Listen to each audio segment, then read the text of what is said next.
ఓం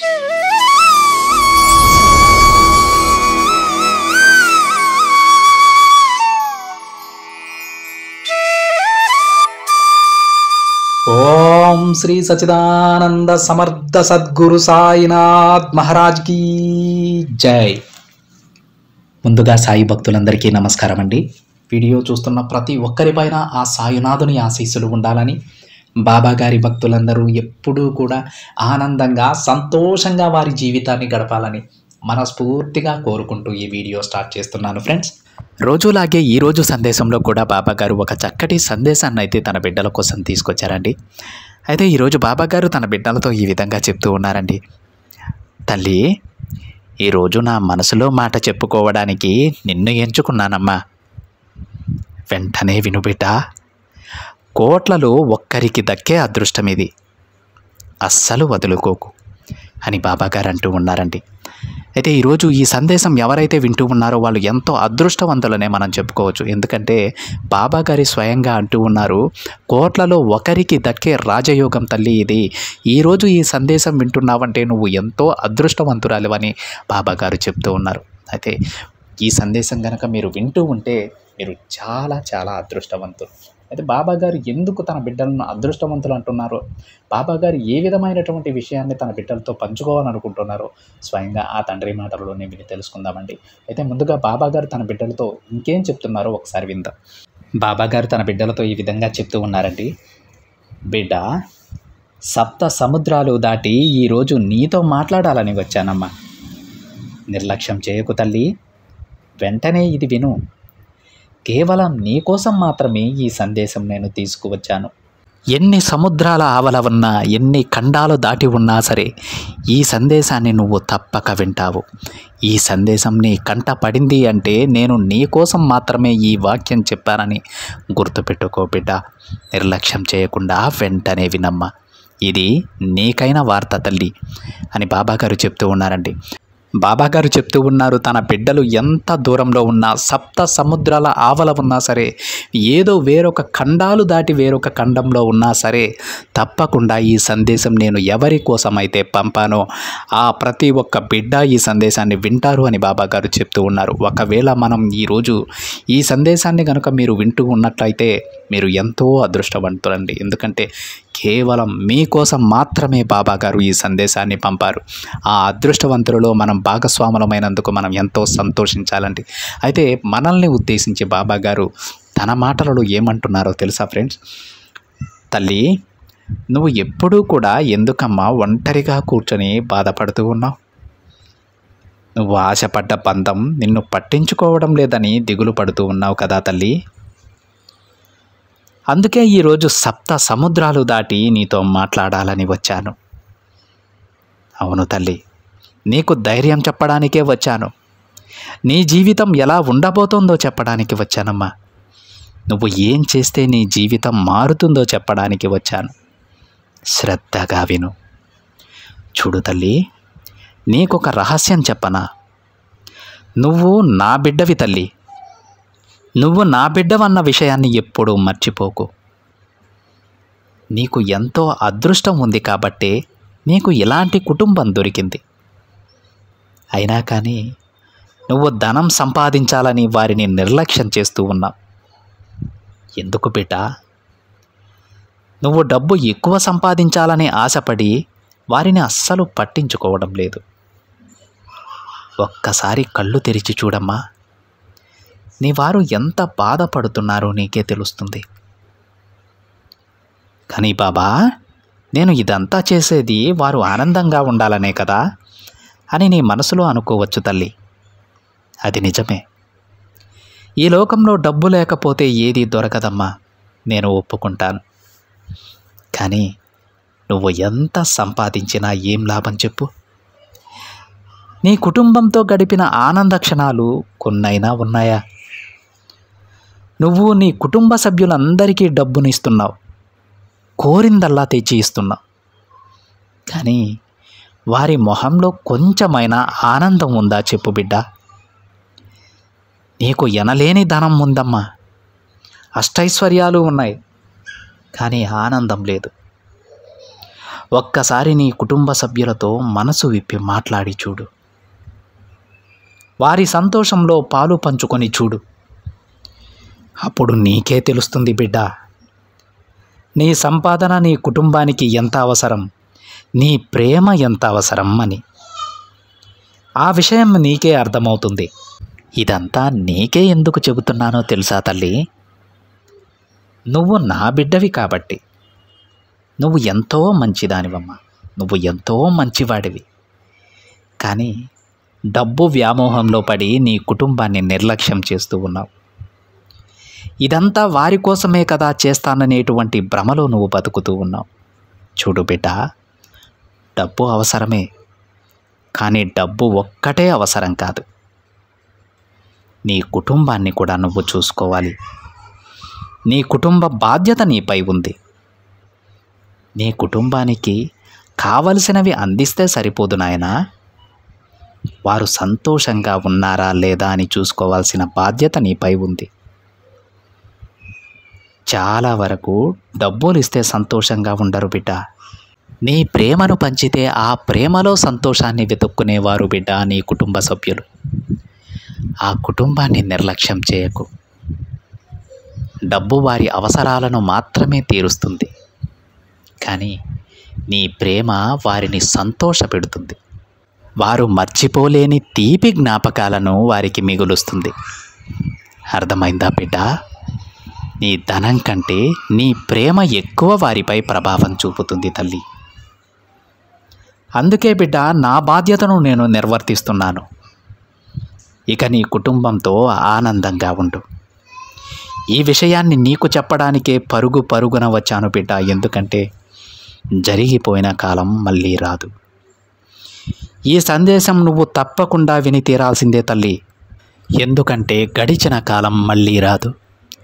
నీకు ఎన్ని సమస్యలున్నా సరే వాటిని ఇంటి బయటే వదిలిపెట్టిరా. లోపలికొచ్చాక నీ కుటుంబంతో సంతోషంగా గడుపు. చూడు బిడ్డ, కొద్ది రోజుల తరువాత వెనక్కి తిరిగి చూసుకుంటే నీ కుటుంబంతో గడిపిన ఆనంద క్షణాలు మాత్రమే నీకు కనిపించాలి. వారిని నిర్లక్ష్యం చేసిన రోజులు నీకు కనిపించకూడదు తల్లి. జరిగిందేదో జరిగిపోయింది. ఇప్పటి నుండైనా వారిపైన శ్రద్ధ చూపించు. కాస్త ప్రేమను వారికి పంచు. వారు ఎవ్వరైనా సరే బిడ్డ, నీ తల్లిదండ్రులు కావచ్చు, నీ బంధం కావచ్చు, నీ పిల్లలు కావచ్చు, ఎవ్వరైనా సరే నీ నుంచి కోరుకునే ప్రేమను వారికి ప్రసాదించు. నా ఆశీస్సులు నీకు ప్రసాదిస్తానమ్మా.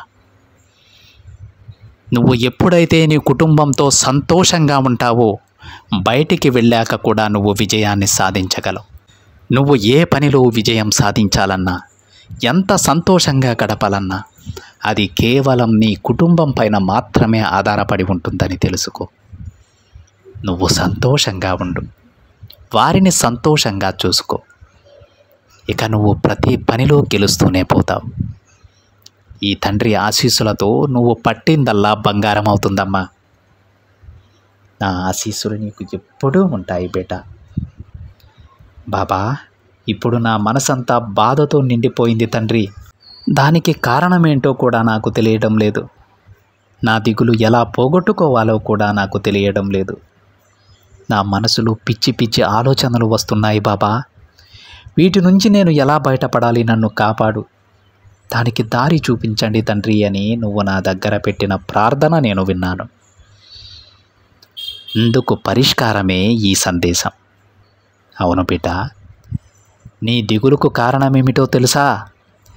నీ మంచి చెడ్డలు, సంతోషాలు, దుఃఖాలు నీ కుటుంబంతో పంచుకోకపోవడమే, వారిని దూరంగా ఉంచడమే నీ దిగులుకు కారణం. నీ చుట్టూ ఎంతోమంది ఉన్నా నువ్వు ఒంటరిగా కూర్చొని ఉంటున్నావు. అలా ఎప్పుడూ ఉండవద్దు. నీ కుటుంబం నీకు బలహీనత కాదు తల్లి, నీకు బలం. ఆ బలాన్ని ఎప్పుడూ కూడా పక్కన పెట్టవద్దు. ఏ విషయమైనా సరే నీ కుటుంబంతో పంచుకో. నీ కుటుంబంతో ఆనందంగా గడుపు. నీ బాబా పాదాల దగ్గర శరణాగతి పొందు. ఇవి మాత్రమే నీ సంతోషకరమైన జీవితానికి మార్గమని గుర్తించు బిడ్డ. చూడు తల్లి, నీ దుఃఖానికి పరిష్కారం ఏంటో తెలుసా? చెబుతాను విను. చూడమ్మా, నీ మనసు ఒక సమస్యని ఆలోచిస్తూ ఉంది కదా. ముందు ఆ సమస్య ఏమిటో తెలుసుకో. ఒక్కసారి ప్రశాంతంగా కూర్చొని ఆలోచించు. దానికి పరిష్కారం కూడా నేనే చూపిస్తాను బిడ్డ. నన్నే నమ్మిన నిన్ను ఎలా వదిలేస్తానో చెప్పమ్మా. నీ మనసులో ఉన్న సమస్యను ముందు మీ ఇంట్లో ఉన్న వారితో పంచుకో. వారు ఖచ్చితంగా నిన్ను అర్థం చేసుకుంటారు. నిన్ను అర్థం చేసుకుని ఒక మంచి సలహా నీకు ఇస్తారు. ధైర్యంగా ఉండు బిడ్డ. ఎవరు ఏమన్నా పట్టించుకోకు. పదే పదే ఆలోచిస్తూ చెడు మార్గంలో నడవకు. మంచినే తలుచుకో. ప్రశాంతంగా ఉండు. నా బిడ్డకు ఎప్పుడు ఏది ఇవ్వాలో నాకు తెలియదా? చూడమ్మా, నువ్వు కోరుకున్నట్లే అన్నీ జరుగుతాయి. ఇక నీ దిగులు, భయం వదిలేసేయి బిడ్డ. నా మీద నీకు నమ్మకం ఉంటే ధైర్యంగా ఉండు. అంతా నేను చూసుకుంటాను అని బాబాగారు తన బిడ్డలతో చెప్తూ ఉన్నారండి. బాబాగారు చెప్పినట్టు మనలో చాలామంది మన కుటుంబంతో గడిపేటువంటి సంతోషకరమైన రోజులు చాలా తక్కువ ఉంటాయండి. ఎందుకంటే అది వారి తప్పు కూడా కాదు. బయట వర్క్ ప్రెషర్ కావచ్చు, లేదంటే గొడవలు కావచ్చు, లేదంటే ఇంకోటి ఎన్నో కారణాలు ఉంటాయి. వాటి వల్ల అవన్నీ తీసుకొచ్చి మనం ఇంట్లో వాళ్ళ మీద రుద్దుతాం, వాళ్ళ మీద కోప్పడిపోతాం. బయట వాళ్ళని ఏమీ అనలేక ఆ వర్క్ ప్రెషర్ అంతా కూడా, ఆ కోపం అంతా కూడా ఇంట్లో వాళ్ళ మీద చూపించేస్తూ ఉంటాం. అది ఎంతవరకు న్యాయం అండి? ఇంట్లో వాళ్ళు మన కోసం చాలా ఆశగా ఎదురు చూస్తూ ఉంటారు. ఆ రోజు ఏదేదో మాట్లాడాలనుకుంటారు, ఏవేవో సంఘటనలు మనకు చెప్పాలనుకుంటారు. అది మన తల్లిదండ్రులు అవ్వచ్చు, మన బంధం అవ్వచ్చు, మన పిల్లలు అవ్వచ్చు. కానీ మనం అరిచేటువంటి ఒకే ఒక్క అరుపుతో వాళ్ళు మనకు చెప్పాలనుకునేవన్నీ కూడా వాళ్ళ మనసులో ఉంచేసుకొని బాధపడుతూ కూర్చుంటారు. ఎంతో దిగులు చెందుతారు. అది ఎంతవరకు న్యాయమని బాబాగారు తన బిడ్డలను అడుగుతూ ఉన్నారండి. మనం ఎక్కడెక్కడో తిరిగి వచ్చి, ఎక్కడెక్కడో ఆ తలనొప్పులన్నీ తీసుకొచ్చి ఇంట్లో వాళ్ళ మీద రుద్దితే ఎలా ఫ్రెండ్స్? వాళ్ళు ఎంతో ఆశగా ఎదురు చూస్తూ ఉంటారండి మన కోసం, ఏవేవో చెప్పాలని. అవన్నీ మీకు టైం లేకపోయినా సరే కూర్చొని ఒక 10 నిమిషాలు వాళ్ళకి కేటాయించి వాళ్ళు చెప్పే మాటలు వినండి. శ్రద్ధగా వినండి. అది చిన్నపిల్లలు కావచ్చు, పెద్దవాళ్ళు కావచ్చు, తల్లిదండ్రులు కావచ్చు, ముసలి వాళ్ళు, ఎవరైనా సరే వాళ్ళు చెప్పే మాటలు కొంచెం శ్రద్ధ పెట్టి విని చూడండి. వాళ్ళు ఎంత సంతోషిస్తారు. మనం ఎలాగో బాధపడుతూ ఉంటాం. మనం ఎలాగో ఆ పని ప్రెషర్లో మనం ఎప్పుడూ కూడా ప్రతిరోజు ఏదో ఒక టెన్షన్ ఉండే ఉంటుంది. ఆ టెన్షన్ మన ఇంట్లో వాళ్ళ మీద రుద్దకూడదండి. మనం సంతోషంగా ఉంటే వాళ్ళు సంతోషంగా ఉంటారు. వాళ్ళ మాటలు మనం ఒక 10 నిమిషాలు కేటాయించి వింటే వాళ్ళు ఎంతో సంతోషిస్తారు. మన దగ్గర నుంచి వజ్ర వైడూర్యాలు లేదంటే కోట్ల ఆస్తో వాళ్ళు ఆశించరండి. ఒక్క చిటికెడు ప్రేమ అంతే. నోరారా మాట్లాడితే చాలు, వాళ్ళతో ఎంతో సంతోషపడిపోతారు. ఆ సంతోషాన్ని వారికి ఇద్దాం. బాబాగారు చెప్పినట్టు ఆ సంతోషాన్ని మన కుటుంబ సభ్యులకి ఇస్తే, మన కుటుంబ సభ్యులు ఎప్పుడైతే ఆనందంగా ఉంటారో ఆ ఆనందాన్ని చూసి మనం రెట్టింపు ఉత్సాహంతో పనిచేస్తామండి.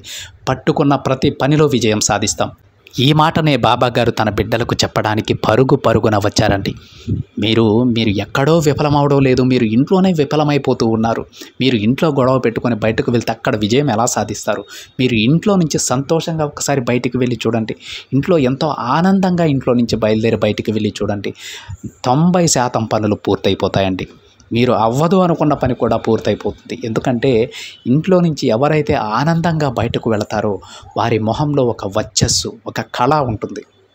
ఆ పాజిటివ్ ఇంప్రెషన్స్తో, ఆ పాజిటివ్ వైబ్రేషన్స్తో ప్రతి ఒక్క పనిని వారు పూర్తి చేసుకోగలరు. అందుకే ఎప్పుడు ఇంట్లో వాళ్ళు సంతోషంగా మనల్ని చూసుకోవాలి, మనం ఇంట్లో వాళ్ళని సంతోషంగా చూసుకోవాలి.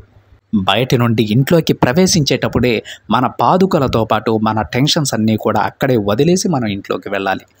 కొంత సమయం వారికి కేటాయించి ప్రశాంతంగా వాళ్ళతో మాట్లాడి, నోరారా వాళ్ళతో మాట్లాడి వాళ్ళని సంతోషపెట్టాలి. మనం సంతోషంగా ఉండాలి. ఇదొక్కటి చేయండి ఫ్రెండ్స్. రేపటి నుంచి అలవాటు చేసుకోండి. ఇలాంటి అలవాటు తప్పకుండా మార్పు అనేది మీకు కనిపించకపోతే అప్పుడు అడగండి. బాబాగారు ఏదైతే చెప్పారో అది అలానే జరుగుతుందండి. అందులో ఎలాంటి సందేహం లేదు. ఇది మనల్ని నమ్ముకొని వచ్చినటువంటి మన కుటుంబ సభ్యులకు అందరికీ కూడా ఉపయోగకరమైనటువంటి సందేశాన్ని ఈరోజు బాబాగారు తన బిడ్డలకి ఇచ్చారు. ఎంతో అదృష్టవంతులమండి మనం ఈరోజు ఈ సందేశం విన్నదానికి. నిజమే కదా ఫ్రెండ్స్? ఇదండి ఈరోజు బాబా గారి సందేశం. ఈ సందేశం కనుక మీకు నచ్చినట్లయితే ఒక చిన్న లైక్ చేయండి ఫ్రెండ్స్. మరింతమంది మన బాబా గారి భక్తులకైతే ఈ సందేశం తప్పకుండా చేరాలండి. తప్పకుండా షేర్ చేయండి.